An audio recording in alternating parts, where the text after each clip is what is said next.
Hello, everybody. I'm about to start, so I'm just waiting for everything to go live. Hello, hello, hello, hello, hello. Welcome, everybody. For those of you watching on Facebook and YouTube, you've got a view of what's on Encoder this week. But just to let you know that we have our Monday blog, we're doing a review of, which is live already, is a review of all of the books that are out at the moment. So everything that's new that's come into the Ask Dru is, as always, on Wednesday. And this Friday on our podcast, we have Catherine Gray talking about her new book. She's always an awesome guest. So do make sure you subscribe to our podcast on YouTube and all of those things. Also, you will get next week some information about the next edition of our wine club, which I'm very excited about. But that's next week. I can talk to you about that next Monday. Welcome to my Monday inspiration. What I do on these Mondays is come up in the community or the group in the previous week, or something that's happened to me that I think I can share with you. And actually, what's interesting has come up this week is a lot of stuff about feelings. And this weekend, I had a bit of a low patch as well. And I was reflecting on that. So off with myself, really, because this time last year I was probably the fittest I've ever been in my life. I was absolutely smashing loads of weightlifting and running, and I was really excited. And yesterday I realized that an injury and crisps and things had got in the way and basically led to me putting some of that weight back on, and I haven't run for a month and all that sort of stuff. I was feeling pretty low about myself. And then I went onto the Facebook group and I realized that loads of other people are having big old feelings and emotions. And it made me think about a couple of things.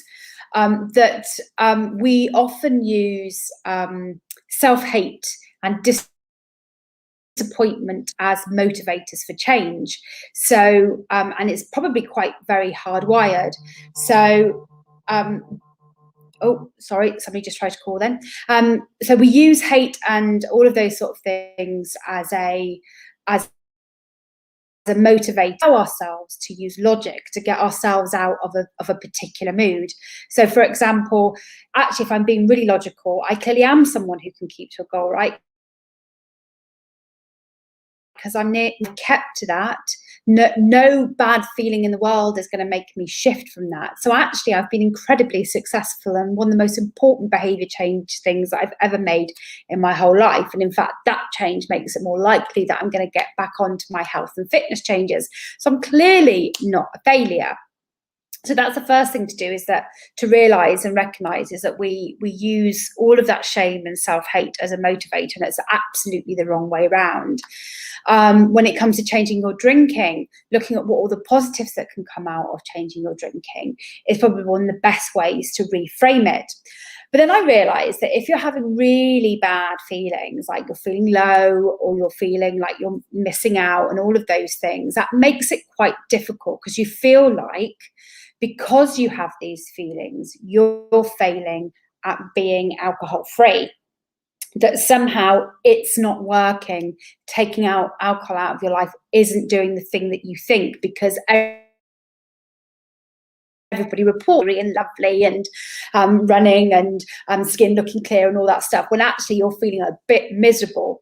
And of course you feel a bit miserable. There'd be a whole number of reasons for that. One is you're actually doing behavior change. And behavior change often means that you're denying yourself something your brain wants. And so you do have that feeling of depriving yourself and of not doing exactly what you want, even though you know this is good for you. So there is all of that going on, and there's probably a bit of mourning and a bit of loss going on, and you may also have a shift in the relationships and friendships that you have at the minute. And so all of those things add to feeling really discombobulated. But also, you may also be feeling feelings that have always been there and that you used alcohol to suppress. And for me, I guess this is the really big one, which is somebody said in our Facebook group this week, do I really want these feelings? You know, I've managed to use alcohol to get rid of all these feelings for ages. Why should I even want to feel these?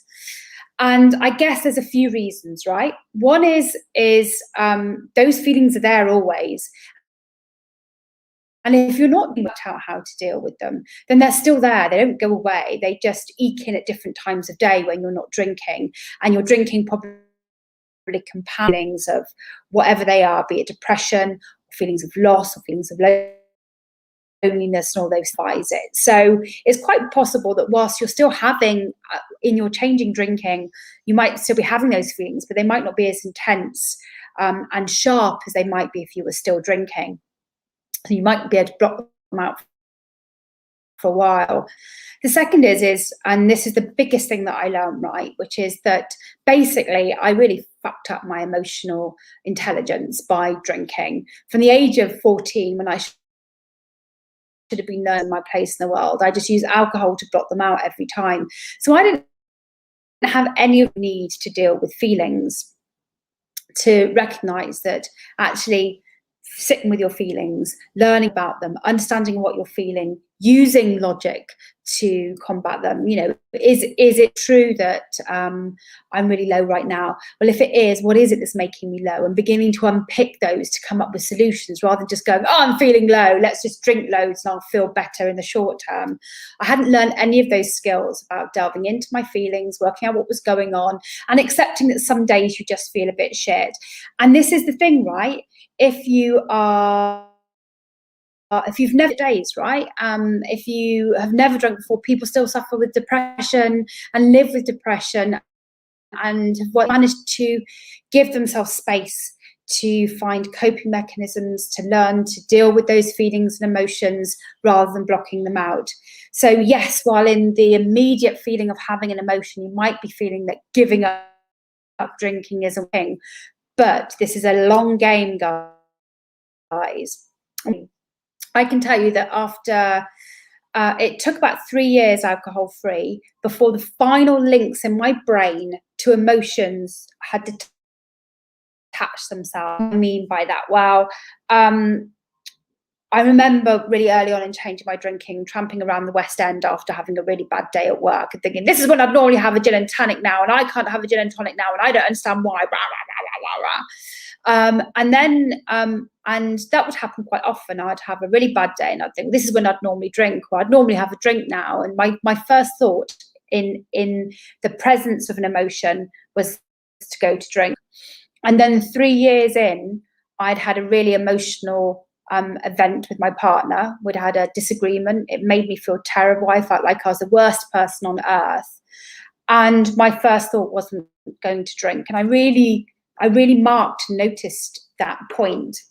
It was 3 years in, but it really did encapsulate a very particular milestone. It's like all of that hardwiring that had happened after 25 years of drinking, all of the wiring that had been put in place that automatically said emotion, trigger, alcohol, emotion, alcohol, had suddenly gone, and my trigger was no longer alcohol. It may well be chocolate and food, but you know, those things don't stop me getting up and going running in the morning.